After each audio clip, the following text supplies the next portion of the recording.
Glória a Deus. A graça e a paz do Senhor Jesus Cristo a todos os irmãos. Amém? Amém? Glória a Deus. Pessoal, só consertar aqui algo que a bispa falou de mim do Zezinho, né? Ela falou assim: vai para um monte, eles ficam conversando. Irmão, mas também ora. Já fala de Jesus. Mas todo dia nós temos um propósito aí de oração, no mínimo 1 hora de oração. Às vezes a gente chega um pouco mais cedo, né? Mas é 1 hora de 2 de conversa e 1 de oração. Aí às vezes nós chegamos um pouquinho mais cedo lá no monte, a gente fala um pouquinho de Jesus, para depois falar com Jesus, ou às vezes nós falamos primeiro com Jesus para depois falar de Jesus, né? Aí fica a critério do Espírito Santo nos guiar, tá bom? Mas só estou consertando aqui, senão deu a impressão que nós vamos para o monte, a bispa olha e nós estamos conversando.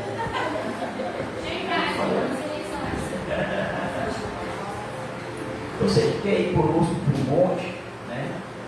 Você que quer ir conosco para o monte, nós estamos indo praticamente todos os dias. Ontem nós não conseguimos ir, ontem nós fomos para um projeto lá do Wesley, não conseguimos ir para o monte, né? Mas todos os dias ali no período da vizinha, nós estamos subindo o monte com o propósito de apresentar a tua vida, a tua casa, o propósito da igreja em oração. E Deus tem nos dado graça e vitória. Você que também quer subir aos montes aí, se organiza aí no mesmo horário para subir conosco. Você que não pode subir conosco, né? Separa pelo menos um dia aí da semana para você estar subindo os montes para falar com Deus. Os obreiros da casa e os demais que queiram estar subindo conosco, não todos os dias. Nós temos a sexta-feira, que os obreiros estão subindo para estar apresentando as campanhas, os propósitos, os projetos, os cultos, as famílias, enfim, seu propósito pessoal, né? Então, no período ali de 1 hora de oração toda sexta-feira, você que é obreiro, se desperte, esteja lá conosco.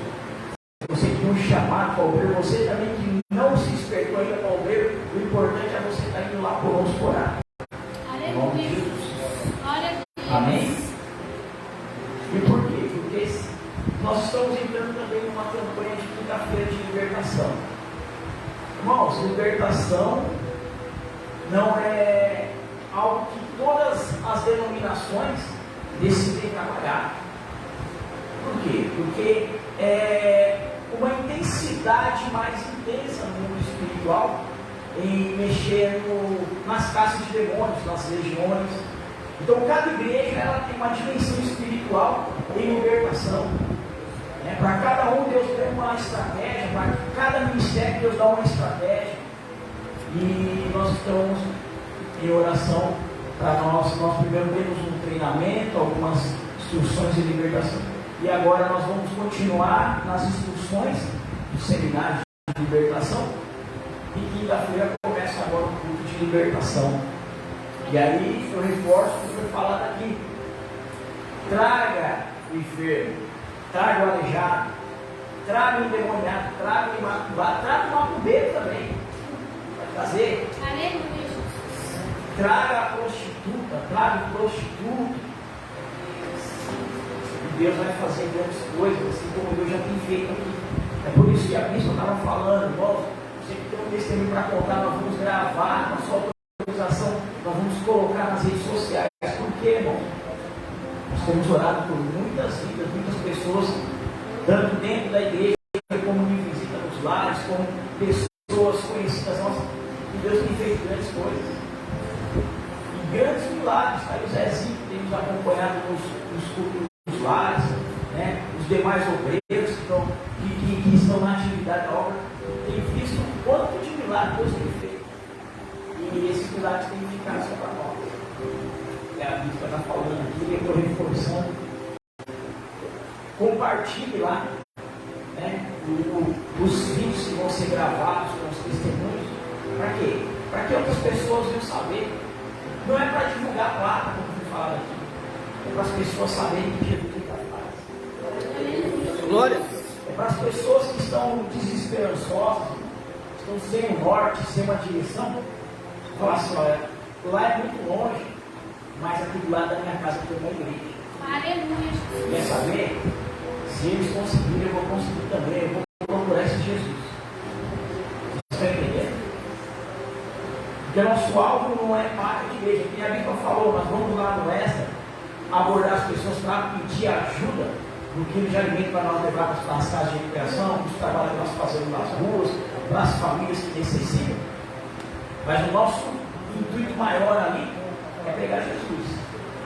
Eu tive que correr do lado do banheiro lá no Extra, lá, puxei o cara lá, falei assim, vamos ali comigo que eu vou fazer uma oração por você agora. Eu não posso fazer aqui dentro, porque nós estamos dentro de uma empresa, uma loja, e muitos que até trabalham aqui, pode ser que não entendam.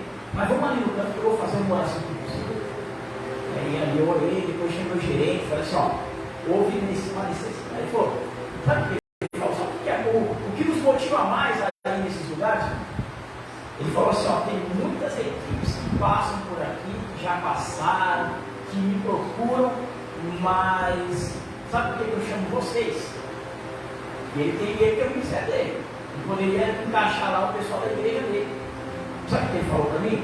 Para Cristo, para a irmã dele? Ele falou assim, ó, sabe por que eu chamo vocês? Porque vocês oram todas as vezes, e vocês estão em constante oração nesse lugar. Esse lugar precisa de muita oração.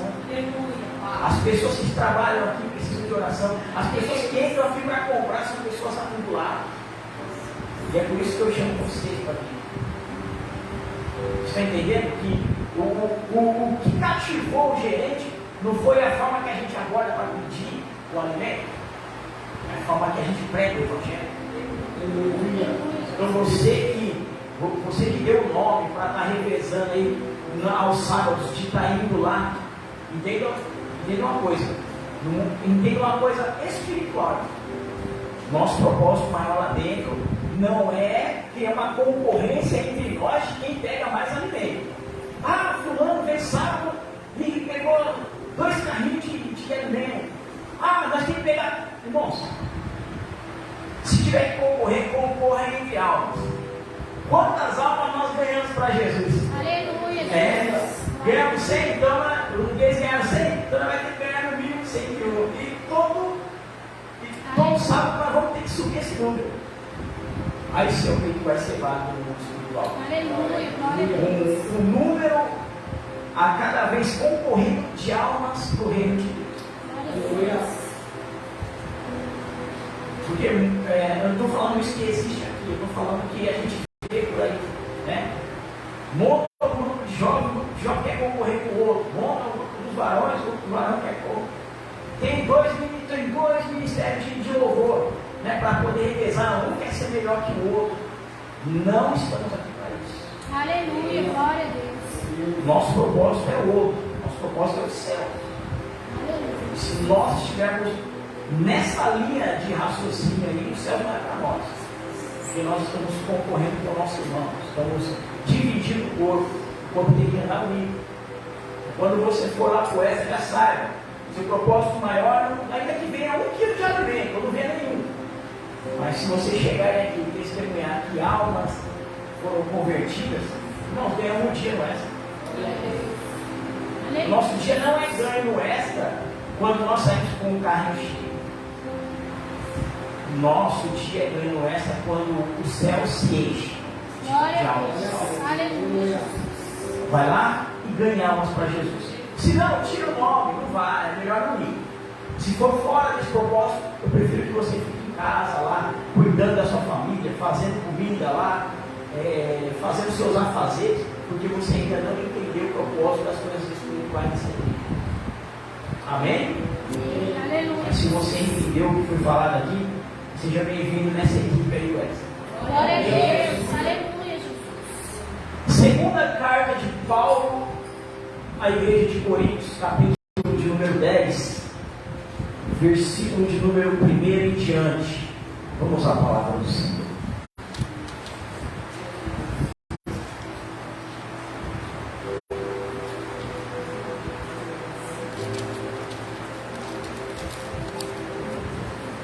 Segunda carta de Paulo aos Coríntios, capítulo de número 10,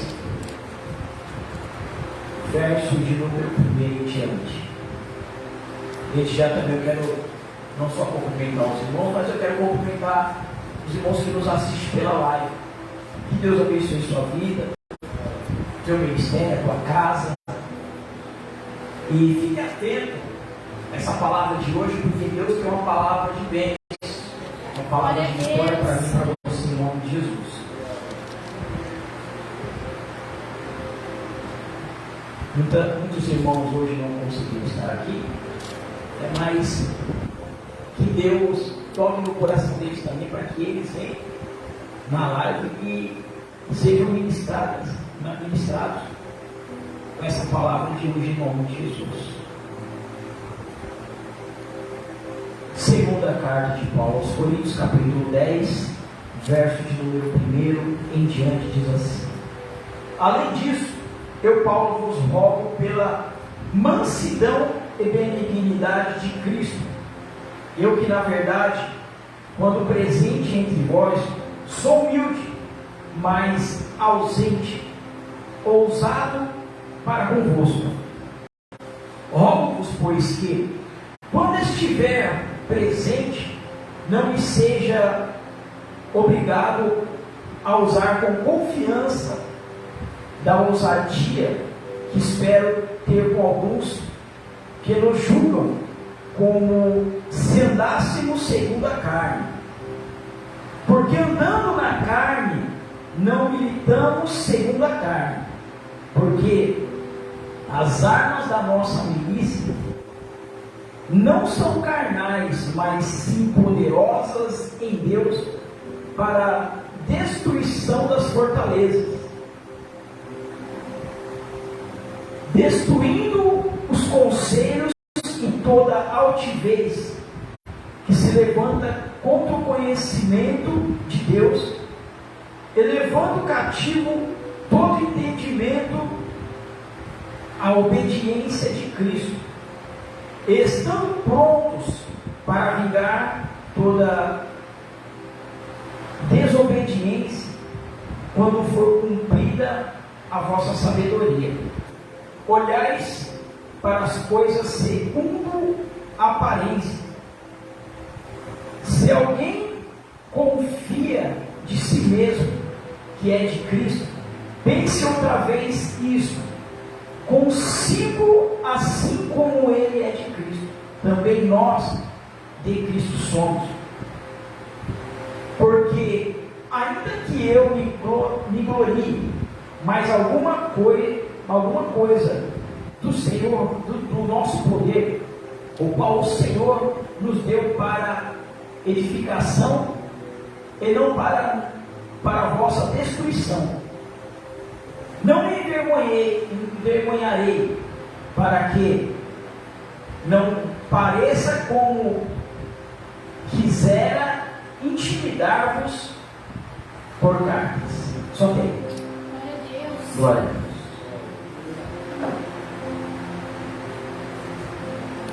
Paulo, diante da igreja de Coríntios, ele escreve agora a sua segunda carta, enviando para este povo. E no capítulo de número 10, hoje meditando, dando uma revisada na carta de Paulo, algo me tocou muito, referente ao posicionamento da igreja, quando eles olham para Paulo, e a forma que Paulo responde à igreja diante daquilo que todos da igreja de Coríntios acham que é Paulo. Ou seja, nós vamos voltando a alguns versículos para nós podermos entender o que Paulo quis dizer nesses versículos acerca da igreja de Coríntios, aonde o verso 1 diz assim: além disso, eu, Paulo, vos rogo pela mansidão e benignidade de Cristo, eu que, na verdade, quando presente vós sou humilde, mas ausente, ousado para convosco. Ou seja, Paulo ele já inicia esse capítulo dizendo sobre algo que ele clama para que aconteça dentro da igreja de Coríntios, pelo qual eles ainda não têm dentro deles, mas Paulo vê uma necessidade naquilo que ainda não existia de algo espiritual dentro daquela igreja. Quando Paulo diz que clama por mansidão e benignidade de Cristo, para que esses dois talentos, esses dois dons, venha a partir desta carta a ser desenvolvida sobre aquele local. O que aconteceu segundo Paulo? A igreja de Coríntios era uma igreja cheia de dons, nós sabemos disso. A igreja de Coríntios era uma igreja muito ousada em desenvolver os dons. Eles entenderam o propósito dos milagres. Tanto que Paulo diz que Paulo ele relata sobre os dons espirituais que existiam dentro da igreja. E ele explica para essa igreja referente aos dons, dizendo que não pode haver disputa, e que não foi fulano que deu os dons, mas foi o Espírito Santo que entregou para o pastor, entregou para o presbítero, entregou para o diácono, entregou para o membro da igreja todos esses dons. E todos os dons que aquela igreja desenvolveu, o mérito não era do homem, o mérito era de quem? Do Espírito Santo, porque foi ele que distribuiu os dons para cada um dentro daquela igreja. E não é diferente nas demais denominações, não é diferente nas demais igrejas.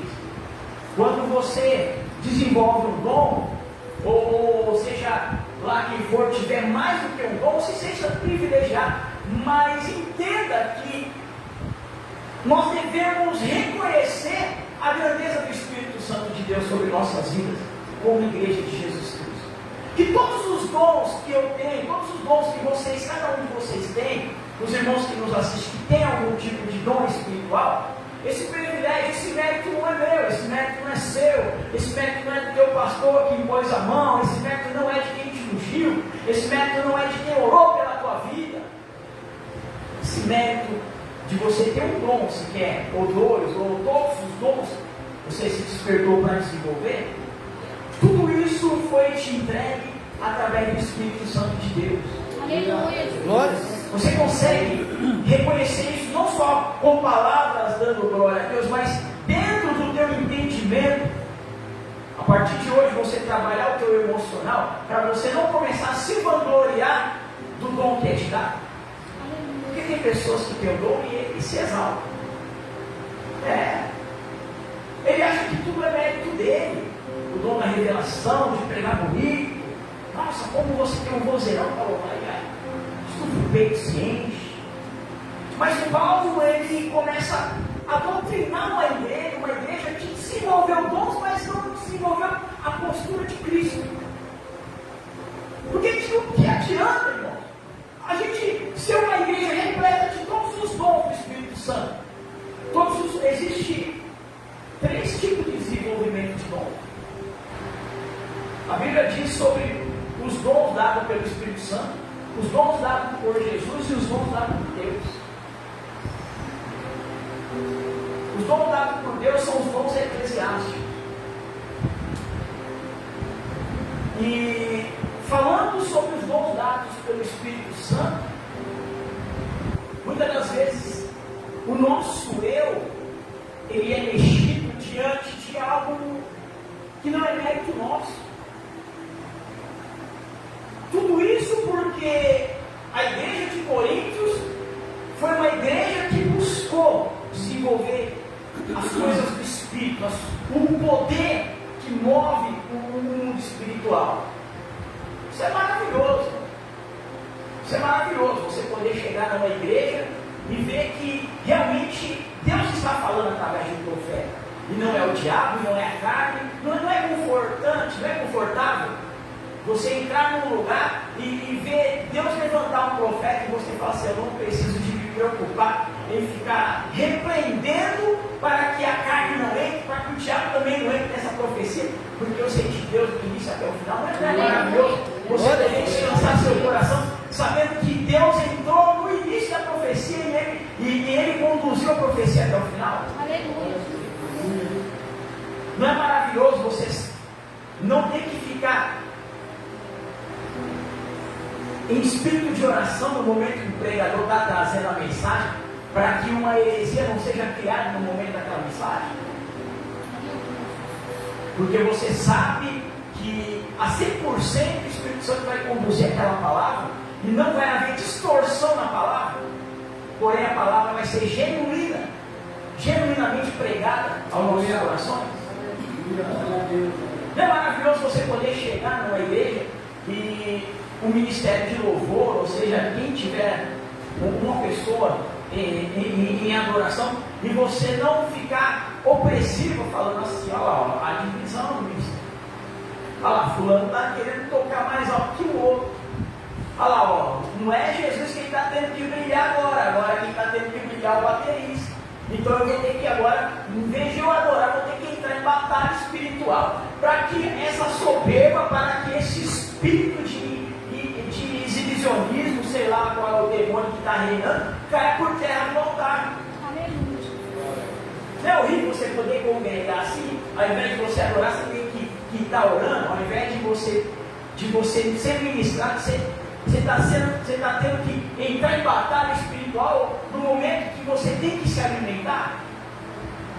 E a igreja de Corinto, ela, segundo Paulo, foi talvez a igreja que mais desenvolveu em dons.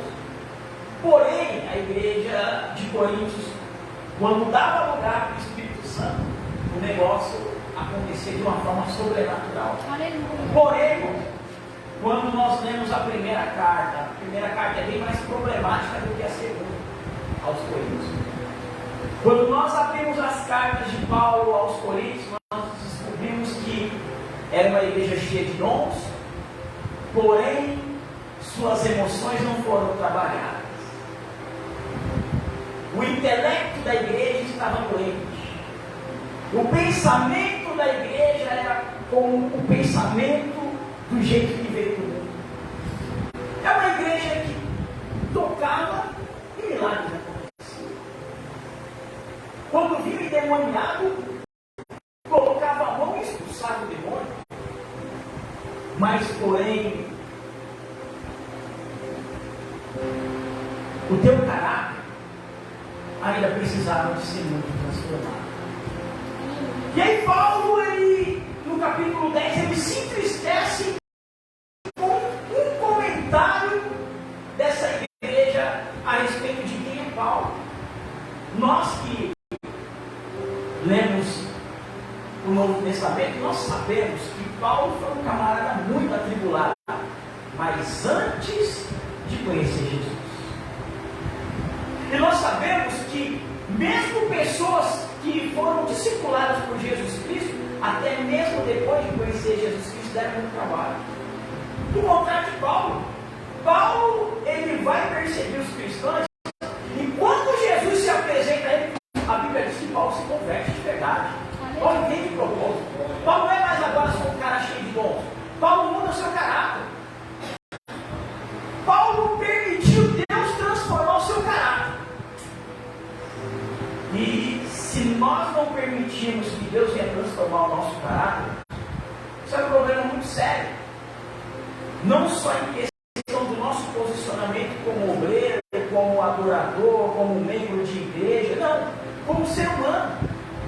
Porque o maior desafio de Deus em fazer algo na nossa vida é mudar o nosso caráter. Porque Ele não pode fazer isso? Não, porque nós não permitimos. Porque nós não aceitamos. Simplesmente achamos que nascemos assim, temos que morrer assim. Simplesmente porque nós mascaramos tudo e conseguimos enrolar todo mundo. E com Jesus vai ser do mesmo jeito. Vamos enrolar Jesus também.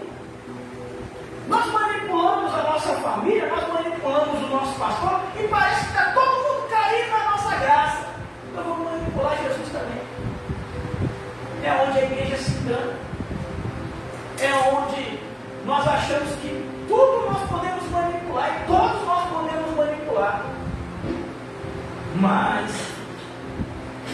o que acontece segundo o capítulo 10? Paulo diz que as pessoas olham para ele e julgam Paulo, dizendo que Paulo não é aquilo que parece ser. Paulo não é aquele homem que demonstra ser no altar. Paulo não é 100% aquele cara espiritual que ele tem pregado, o testemunho que ele tem dado diante dos homens. E aí verso 2 diz assim, rogo-vos, pois, que enquanto estiveres presente, não me veja obrigado a usar com confiança da ousadia que espero ter com alguns, que nos julgam como se andássemos segundo a carne.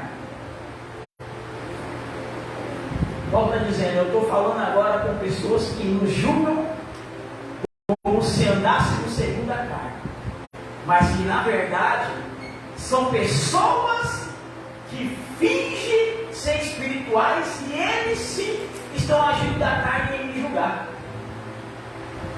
Olha que interessante. Paulo reverte a situação. Paulo diz assim, na carta: estão levantando algo contra mim, dizendo que eu não sou um cara espiritual, mas que eu sou um cara carnal.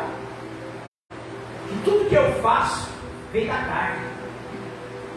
Que as minhas atitudes são atitudes do mundo. Porém, quando a pessoa toma esse posicionamento, isso fica bem claro que o carnal aqui não sou eu.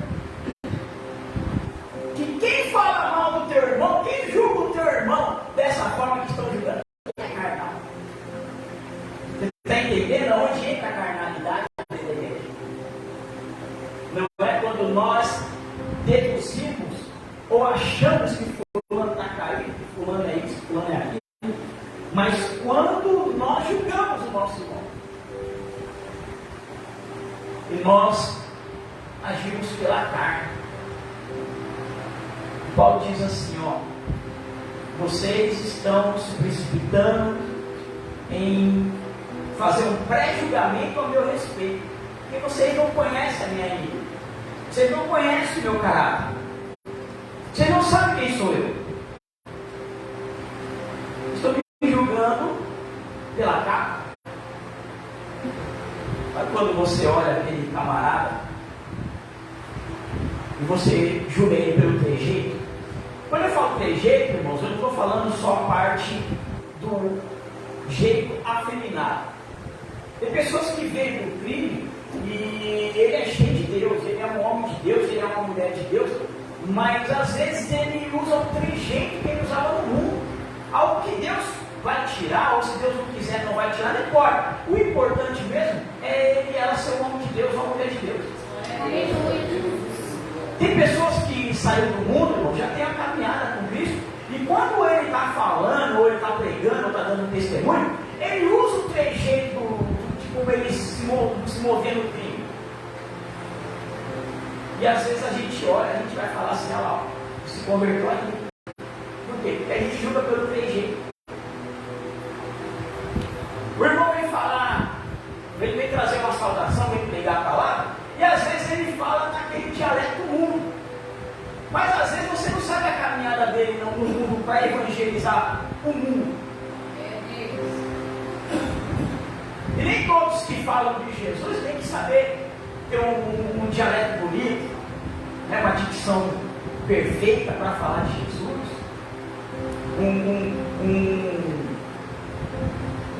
algo encantador para encantar. Não estamos falando de encantamento, estamos falando da palavra de Deus. Então não estamos aqui, não fomos chamados para encantar as pessoas com o que nós falamos de Cristo. Estamos aqui para ser verdadeiros, referente à mensagem da cruz.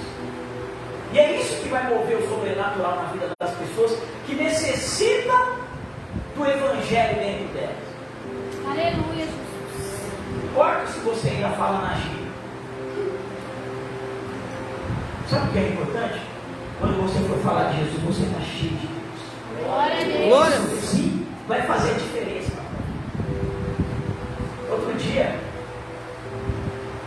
eu não morava onde eu estou morando hoje, mas eu morava aqui, no bairro da igreja, aqui para baixo. E na época tinha um irmão, né? Eu já ainda não moro mais aqui, que ele era numa igreja bem tradicional. E ele estava na janela, ou na sacada, no meio da porta, de frente à minha casa, eu morava. E não sei se eu acho que estava na sacada, não sei se eu estava na rua. Acho que eu estava saindo, eu estava pegando o carro para sair. E aí ele olhou assim para mim e falou assim: ô varão, Pai do Senhor. Eu falei: Pai do Senhor, não. Aí ele pegou e falou: soltou uma piada, né? Uma igreja bem tradicional. Né? Ele pegou e falou assim para mim: varão, tem que tomar cuidado aí, hein? Jesus Cristo está voltando, não sei que esse cavanhaque aí, né? Essa barbinha sua aí. E não, Jesus Cristo está voltando, deu uma risada, né? Aí eu peguei e falei assim: maravilha, varão, Jesus voltou, hein? Não vejo a hora de Jesus voltar. Mas às vezes eu me pego nas minhas orações a pensar algumas questões espirituais, né? E fico pensando, né? Referente ao pré-julgamento das pessoas. Se eu for condenado, por exemplo, eu for condenado pela minha barba, né? Será que o Jesus que nós pregamos foi salvo? Será que aqueles homens da antiguidade foram salvos? Ou eles foram julgados e condenados ao inferno porque tinha barba? Aí falou: não, mas eu estou brincando. Eu falei: não, eu só estou dando uma ilustração daquilo que eu entendo como o Evangelho. Mas fique em paz, varão. Fique em paz. Se um dia Deus me incomodar para tirar a barba, né? Eu como servo, eu como filho, eu como alguém obediente na palavra, não vou estar em obediência. Não, eu estou brincando. Não, fique em paz. Então as pessoas, às vezes, vão te julgar pela forma de você falar, forma de você vestir, enfim, pela forma de você pregar o Evangelho, forma de você se comportar. E esse pré-julgamento só mostra o quanto essa pessoa está agindo pela carne. É diferente de Deus te mostrar algo, Deus te revelar algo referente à pessoa. Mas quando se trata do nosso pré-julgamento, Paulo diz que isso é obra na carne. Quando eu vou te julgar, quando você vai me julgar, isso é obra na carne. Quando nós somos seres espirituais, no momento que nós estamos tendo particular com Deus, se Deus tiver que revelar algo sobre alguém, Deus vai revelar. Do contrário, é carne pura, é carnalidade. E aí Paulo se entristece com isso, porque agora Paulo está sendo julgado pela igreja por algo que ele diz: eu não sou esse cara, eu não sou essa pessoa que estão dizendo, eu não faço isso. Do contrário de vocês, que estão sendo carnais em me julgar. E aí no verso de número 3, Paulo diz o seguinte: porque andando na carne, não militamos segundo a carne, porque as armas da nossa milícia não são carnais, mas sim poderosas em Deus para a destruição das fortalezas. Às vezes eu já li muitas das vezes esse capítulo, mas eu nunca parei para olhar os detalhes da mensagem. Você vê que é uma mensagem tudo meio paralela, né? Ele fala sobre uma coisa, daqui a pouco ele fala outra, um nome, se a gente não prestar atenção. Mas olha que interessante o que ele disse aqui: porque andando na carne, não militamos segundo a carne. Segura aí.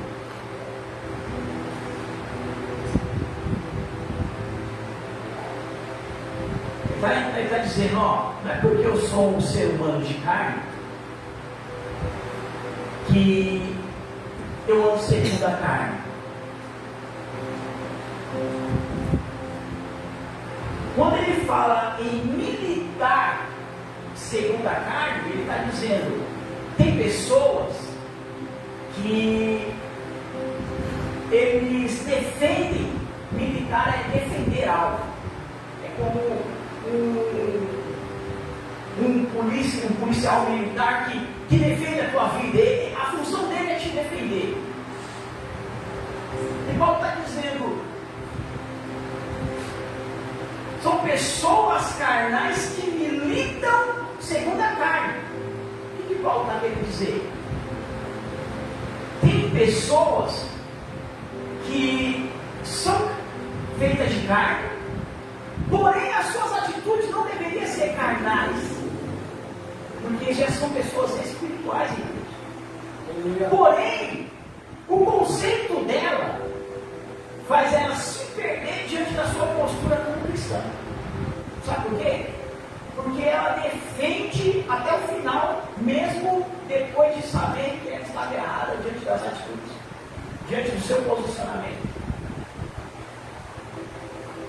Ao invés de ela avaliar a palavra, analisar o mundo espiritual, ela acredita naquilo que ela está dizendo. Não, é fulano, eu tenho certeza.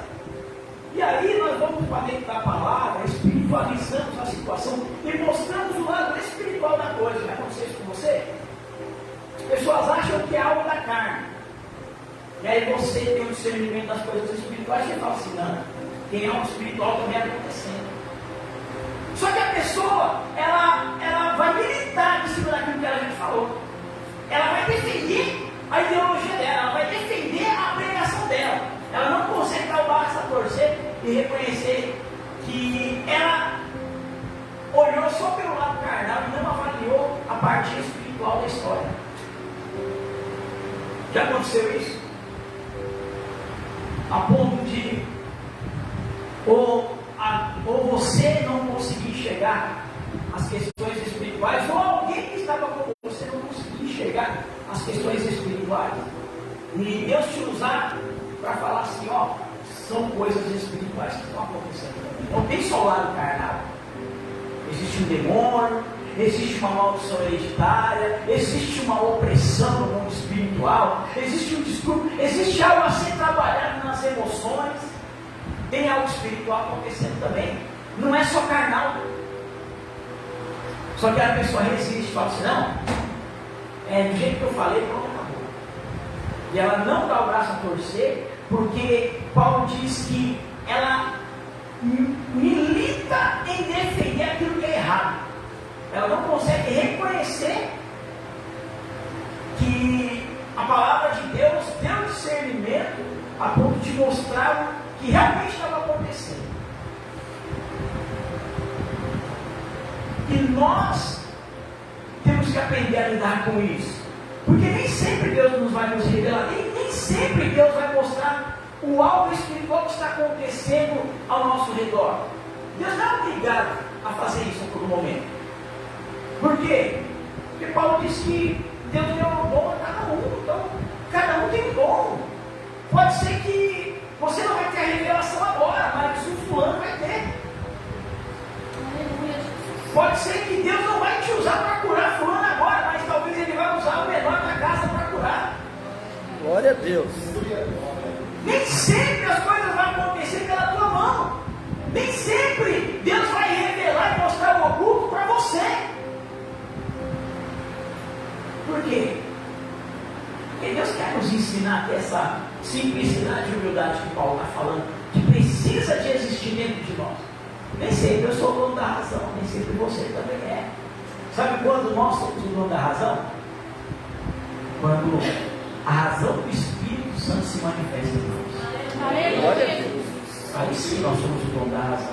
Do contrário, Paulo diz que é o quê? É por acaso. E aí Paulo diz assim, nesse mesmo versículo,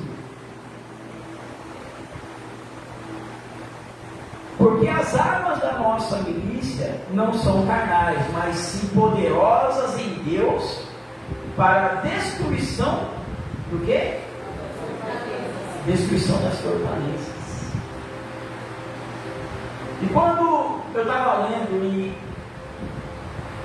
eu vi que as nossas armas é poderosa em Deus para a destruição das fortalezas, eu fui lá no livro de Josué e lembrei de que história? Jericó. Eu falei, eu vou tentar entender o que aconteceu no mundo espiritual em Jericó. O que realmente aconteceu? Me revela, me mostra, fala comigo. E no verso de número 5 diz assim, ó: destruindo os conselhos e toda altivez que se levanta contra o conhecimento de Deus, e levando cativo todo entendimento à obediência de Cristo. Ou seja, Paulo diz assim, ó, nós temos que buscar em Deus um poder que destrói essa fortaleza, a ponto de desfazer os conselhos e a altivez que se levantam contra os conhecimentos de Deus. Ou seja, o que quer dizer altivez? É o orgulho, a pessoa que se considera superior a todos, a pessoa que é soberba. Quando Deus ele fala sobre a altivez, quando Paulo fala sobre a altivez, Paulo está dizendo sobre algo que tem que ser trabalhado aqui em nós. Essa questão de a gente tudo sabe, ninguém sabe de nada, ninguém sabe mais do que eu, ninguém pode mais do que eu, ninguém é melhor do que eu. Isso é altivez. Fulano está errado, eu estou certo. Isso é altivez. Se não for a revelação do Espírito Santo para nossas vidas, isso é altivez. E Paulo diz assim, ó, nós temos que destruir os conselhos e toda a altivez que se levanta contra o conhecimento de Deus. Contra o conhecimento do homem? Contra o conhecimento de quem? De Deus. Você está entendendo como existe isso dentro da igreja? Existe isso dentro da igreja de Coríntios. Pessoas se levantavam para tentar desconstruir o que Deus queria construir dentro da igreja. Deus falava algo, a pessoa falava, está errado. Deus revelava algo, a pessoa falava, está errado. Deus mudava uma pessoa, a pessoa falava assim, não está mudado. Deus convertia o coração, a pessoa falava assim, esse coração é corrompido. São pessoas que estão desconstruindo aquilo que Deus está construindo. E ó, dentro da igreja, porque a carta não é para o mundo, a carta é para a igreja. Para a igreja de Coríntios. Paulo não escreve a carta para o mundo, Paulo escreve essa carta para a igreja. E aquilo que fizeram de difamar a vida de Paulo, Paulo agora, ele mostra com os olhos espirituais o que as pessoas estão enxergando a respeito dele. Ele traz uma explicação maravilhosa. Ele não rebate repreendendo, não está repreendido Satanás, não. Ele dá uma aula. Paulo é um intelectual maravilhoso, treinado por Gamaliel e inspirado pelo Espírito Santo. Então Paulo entende a mente do ser humano, Paulo entende o comportamento do ser humano. Eu poderia dizer que Paulo é um psicólogo espiritual. Quando as pessoas têm esse comportamento referente a Paulo, Paulo já entende o comportamento emocional daquela pessoa e ele vai no profundo. E ele entra no profundo, ele fala assim, ó, está todo mundo na carne. Porque está todo mundo defendendo o seu eu, defendendo o seu ego, criando uma mentira acreditando que é verdade. Às vezes a gente é assim. A gente cria uma mentira e quer que todo mundo acredita na nossa mentira a ponto de tornar essa mentira uma verdade. Você viu lá o político falando um dia na entrevista, ele falou assim, ó, uma mentira contada 1000 vezes, ela se torna uma verdade. Você está entendendo por que esse político mente tanto? E ele bate na tecla naquela mentira. Porque a princípio todo mundo vê que ele é mentiroso, que o que ele está falando é mentira. Mas chega um certo momento que assim, ó, cai no esquecimento aquilo que ele está fazendo, o que ele está falando, que para nós é se tornar algo natural, como se fosse verdade. Deve estar fazendo mesmo. Deve estar acontecendo mesmo, deve ser assim mesmo. Mas por quê? Porque ele cria uma mentira e a função dele é fazer todo mundo acreditar que aquela mentira é uma verdade. E dentro da igreja existem pessoas assim. Ela não sabe que ela é assim, mas ela começa a acreditar em algo que não existe, em algo que Deus não revelou, em algo que não é verdade. E aí ela faz o que? Ela chega diante da Bíblia e ela desabafa uma Bíblia. Olhando por esse ângulo, analisa aí comigo. Ó, fulano acha que está certo, mas olha pelo meu ângulo. Essa pessoa está certa ou está errada. Aí a Bíblia já começa a olhar pelo meu ângulo. E ela fala assim, ó, realmente está errado. Aí eu ganho força, eu falo, opa, se a Bíblia está enxergando do jeito que eu estou enxergando, então não é coisa da minha cabeça. Eu vou até o Zezinho, Zezinho, posso tomar um café na tua casa? Está em casa, Zezinho? Zezinho fala assim, ó, acabei de chegar, estou encostando aí, Zezinho. Aí vai lá no Zezinho só para colocar essa causa diante do seu amigo, do desabafo. E aí o Zezinho fala assim, eu ainda não tinha olhado por esse ponto. Olhando por esse ponto é que você tem razão. Opa, mas o meu lado.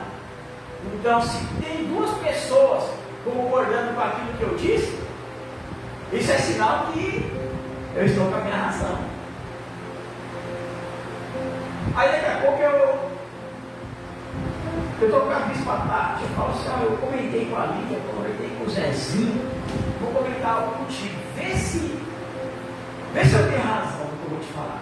E quando eu falo, ela até fala em línguas estranhas. Deus fala um negócio. Falou, opa, não é coisa da minha cabeça. Ela falou em línguas estranhas, falou que Deus fala um negócio. Chama a Armanai. Deus está no negócio.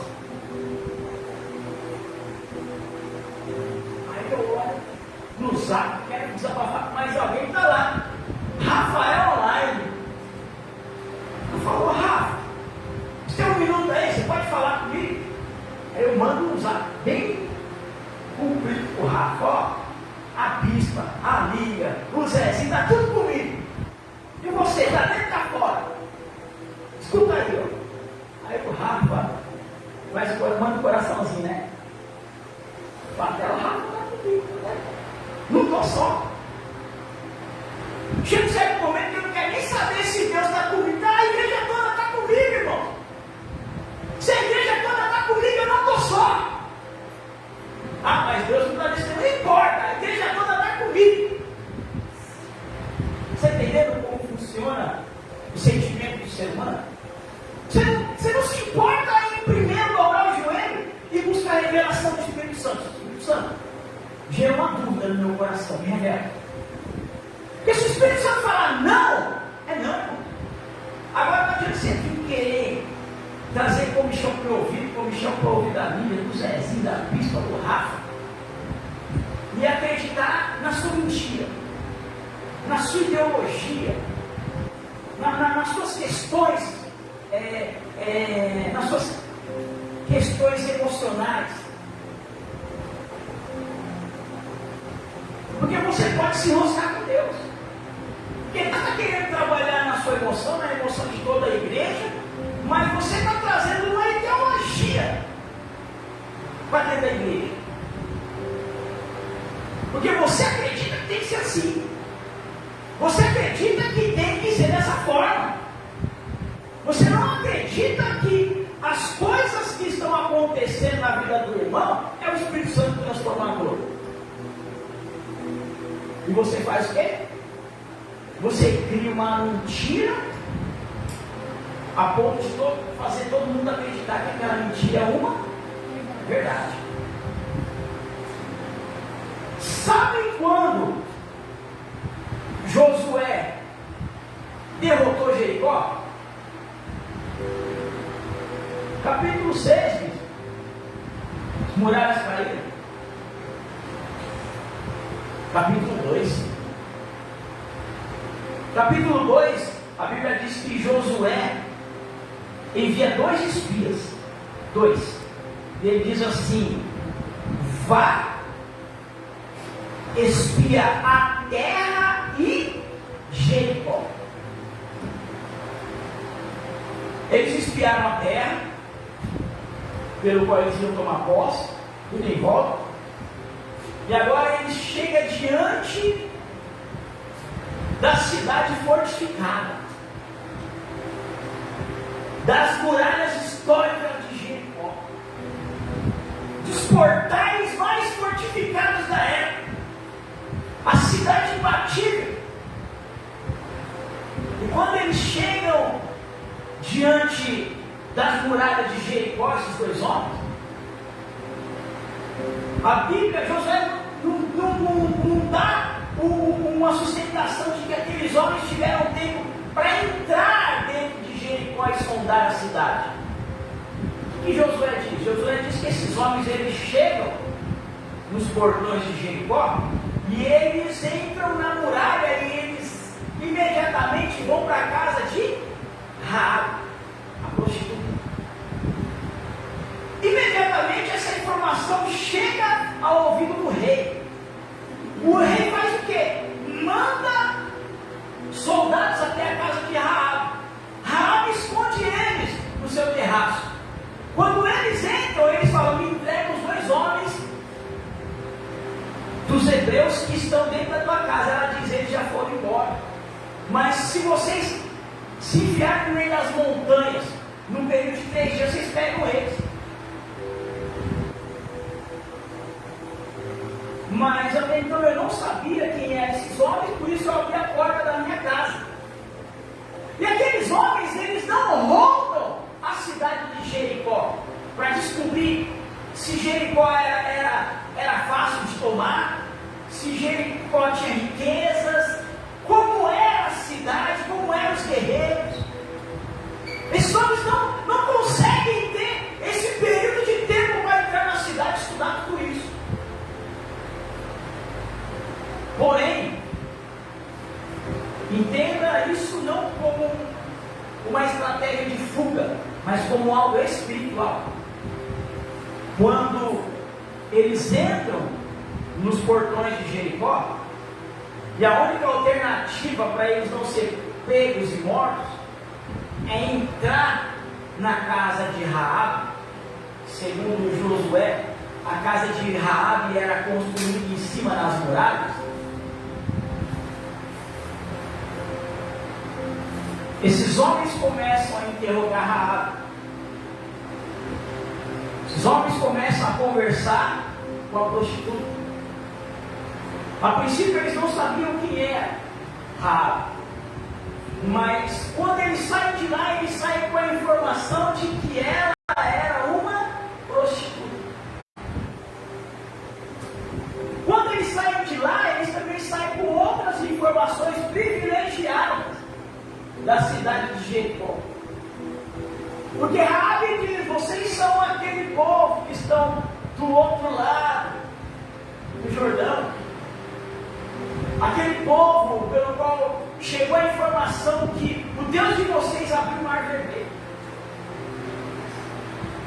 que sem vocês pegarem uma espada, destruiu todo o exército do Egito, que antes de chegarem aonde vocês chegaram, existem 2 povos que foram derrotados por vocês. Que a ordem é para que vocês marchem, avancem, porque vocês vão conquistar todas essas terras. E Raabe contou algo para esses 2 homens, que era o que eles precisavam de saber. Raabe diz assim: toda Jericó está entristecida, esmorecida pela notícia que vocês estão aqui próximos e a qualquer momento vocês vão invadir Jericó e tomar a cidade.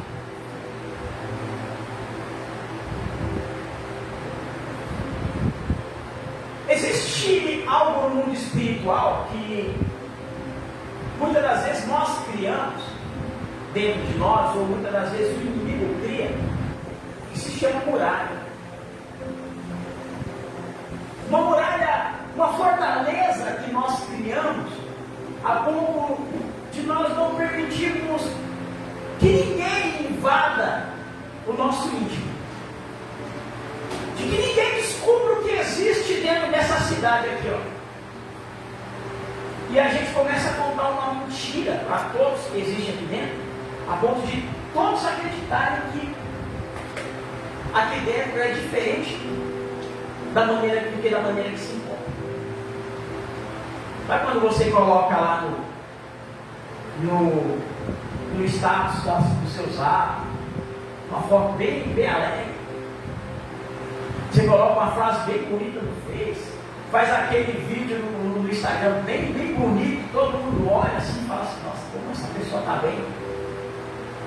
E você mostra para todo mundo que aqui dentro está bem, mas no fundo você sabe que aqui dentro está tudo destruído. Você está só o carro. Isso aí era a cidade de Jericó. Quem olhava de fora via a cidade de Jericó como uma fortaleza preparada para entrar em guerra contra os judeus. Mas Raabe diz algo muito profundo para esses homens. Diz assim, ó, o povo está desesperançoso, entristeceu o coração, está esperando já a morte. Mas quem olhava, até mesmo Josué e a equipe dele, de soldados, olhava e não sabia o que tinha lá dentro, não sabia o que poderia vir contra eles. Por quê? Porque o que transpassava é que era a cidade fortalecida, era alguém que estava bem, preparado para combater o exército de Deus.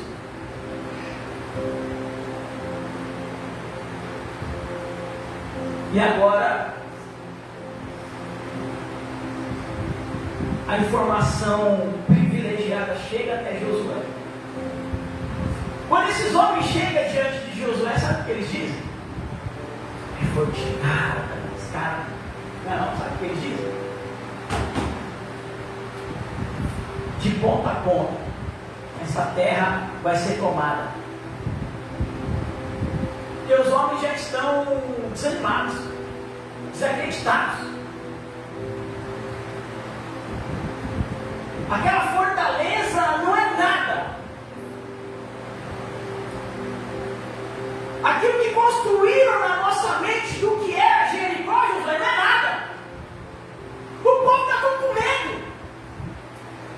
O povo já está esperando a gente tomar a cidade.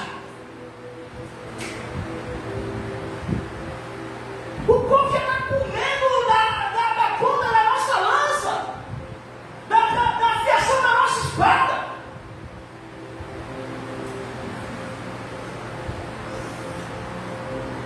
Como está a igreja? Como está o teu emocional? Será que ele está bem como você chegou aqui sorrindo para todo mundo? Será que aqui dentro está do jeito que você mostrou para nós quando você entrou por essas portas? Todo sorridente, cheio de Deus. Deus, teu Pai do Senhor, falou em línguas estranhas. Saiu sapateando no meio do louvor. Será que aqui dentro está desse jeito mesmo? Ou você está querendo passar algo para o teu irmão, algo que não existe dentro? Como está a tua relação em Deus? Nós temos um termômetro de oração no Zap que nós mandamos, o pessoal manda, ó, estou orando. Como está o teu momento de oração com Deus? Ou será que faz muito tempo que você não dobra o joelho para falar com Deus? Mas você estava falando para todo mundo que você está orando. Você está criando uma mentira e você está sustentando essa mentira a ponto de querer fazer todo mundo acreditar que essa mentira é uma verdade.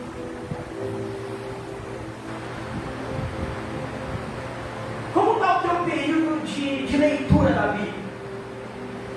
Quem lê a Bíblia hoje aí, dá glória a Deus. Glória a Deus. Ou será que você deu glória a Deus? Tentando fazer todo mundo aqui na igreja acreditar que essa mentira é uma verdade.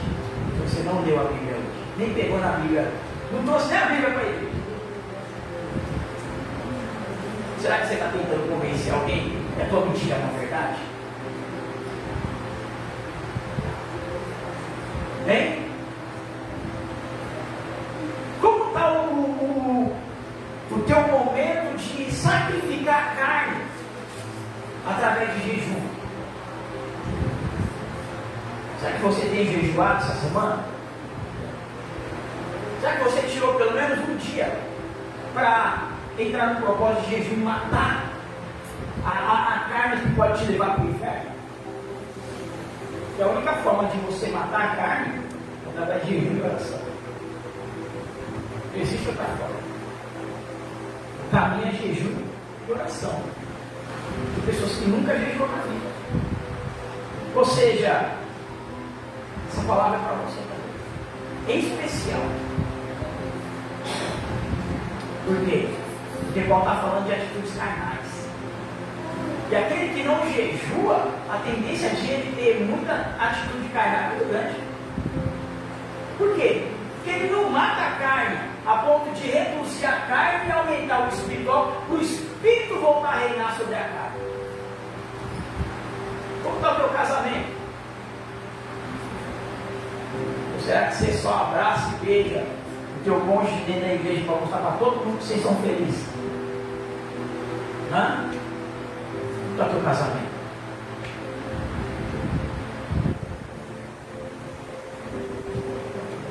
Será que é só o periquito lá na sua casa que tem asa? Ou será que a panela também tem? Colher, faca? Hã?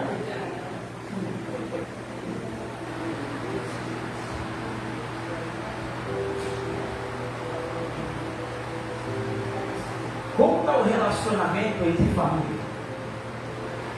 Será que aquela foto de todo mundo unido é verdadeira? Ou será que está aquela desunião entre vocês?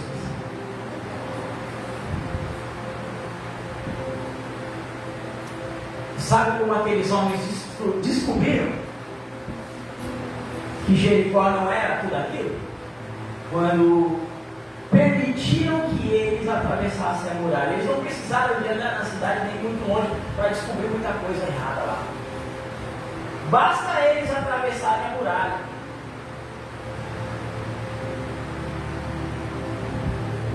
Pessoas que estão quase morrendo, estão quase desviando. Mas eles não permitem ninguém saber como que está aqui dentro.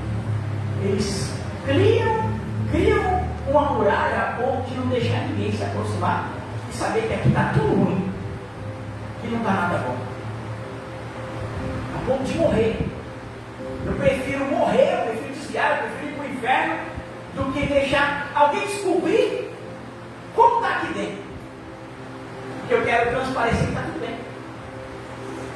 Estou morrendo, mas está tudo bem. Estou a ponto de desviar, mas está tudo bem.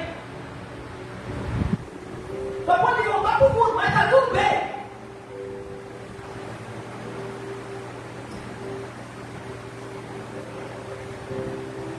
Quando esses homens entraram na muralha, subiram na muralha,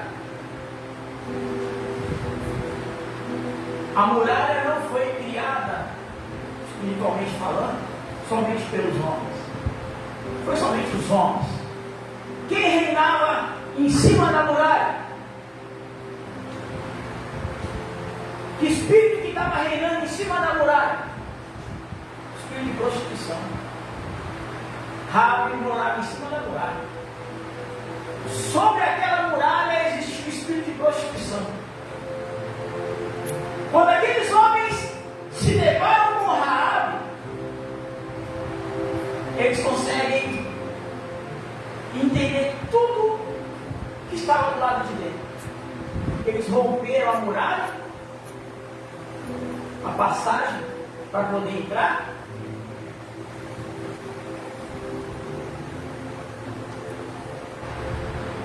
E o primeiro espírito que estava reinando sobre aquela muralha foi oprimido pela chegada daqueles homens de Deus. E Rabi disse assim: nós estamos temorosos pela presença de vocês. Aleluia. Está entendendo o que é você ser cheio de Deus, cheio de verdade, cheio de autoridade, cheio de ousadia, e Deus ser na tua vida a ponto de as pessoas saberem que Deus te usa poderosamente, e quando você chegar diante dessas pessoas que estão endemoniadas, endiabradas, possessas, não importa, essas pessoas, o demônio reconhecer Deus na tua vida, a ponto da pessoa falar assim: ó, nós estamos temorosos pela chegada de vocês. Glória a Deus. Aleluia. Porque a presença de vocês nos incomoda. Nós já sabemos que perdemos a guerra. Nós já sabemos que vamos ter que invadir, porque não vamos mais tomar esta cidade. Jericó já não é mais nossa. Porque agora quem vai invadir Jericó é Deus. Aleluia. E Deus vai destruir tudo que existe de errado dentro de Jericó. Deus vai derrubar as muralhas.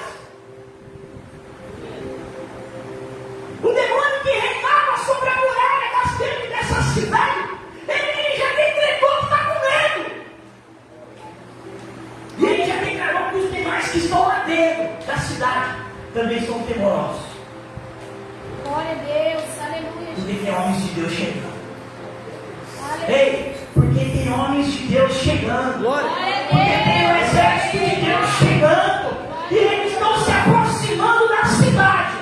E não importa a fortaleza da muralha, ela vai cair. Glória a Deus. Aleluia, Jesus. Ela vai cair. Glória a Deus. Aleluia. Então por que essa resistência? De impedir que uma verdadeira mulher e homem de Deus descubra o que existe de errado da muralha para dentro. Sabe por quê? Porque se é homem de Deus, se é mulher de Deus, vai entrar para consertar a cidade. Aleluia, Jesus. Vai entrar para derrubar a muralha. Aleluia, Jesus. Vai entrar para colocar a casa em ordem. Você não precisa de entender.